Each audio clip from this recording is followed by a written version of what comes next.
Un jeu de mots et un drame derrière le cool pas cool aujourd'hui.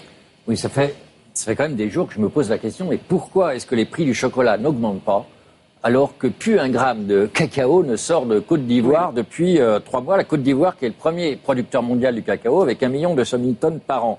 Alors c'est cool que ça augmente pas, mais l'explication, elle, est moins cool.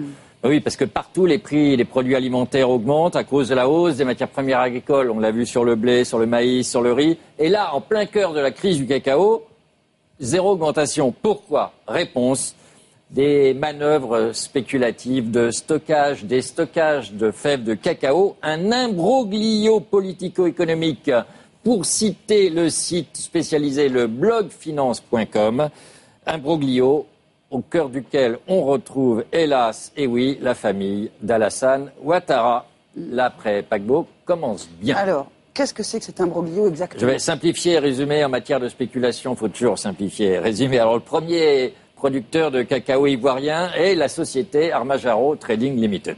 Le propriétaire est un Anglais qui s'appelle Anthony Ward.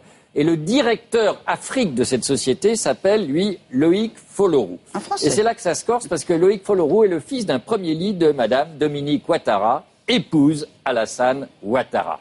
Alors, l'été dernier, à la veille des élections ivoiriennes, la société Armajaro avait acheté et stocké 240 000 tonnes de cacao. Pourquoi ? Parce que la famille Ouattara était bien sûr très bien informée que les élections risquaient de mal se passer, que ça pouvait dégénérer, les ports bloqués, l'export de cacao paralysé. Donc ils avaient stocké, ça s'appelle de la spéculation. Bien vu, car à l'automne dernier, au moment des élections, les prix du cacao ont flambé. Et Anthony Ward et Loïc Folorou ont liquidé une partie de leur stock. Conséquence, les prix sont retombés. Bis repetita, ça s'est passé le 24 janvier dernier. Ouattara, soutenu par la France, les États-Unis et l'Union européenne, annonce le gel des exportations de cacao de Côte d'Ivoire. Alors, les cours mondiaux immédiatement ont pris 6%. On est monté jusqu'à 3 666 $ la tonne de cacao. C'est le niveau le plus élevé depuis 1979. Et là-dessus, qu'est-ce qui s'est passé ? Anthony Ward et Loïc Folorou ont revendu leur stock, empoché les bénéfices. Et du coup, comme ils ont revendu, les prix sont immédiatement retombés.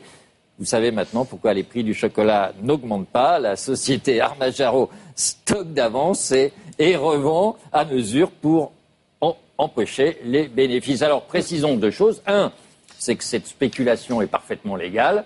Et que 2, elle est parfaitement connue des milieux d'affaires et boursiers spécialistes de l'Afrique et du cacao. Il pourrait attendre davantage et gagner encore plus d'argent s'il laissait le cours flamber. Oui, mais en matière de spéculation, il ne faut pas trop attendre non plus. Comme l'expliquait le journal Le Monde dès le 24 février, je cite, « La résolution du conflit pourrait faire retomber brusquement les cours.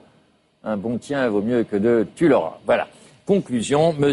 Ouattara commence son règne, si jamais il advient, par un enrichissement spéculatif en profitant de la guerre civile et de la crise. Je trouve que c'est moyen cool là.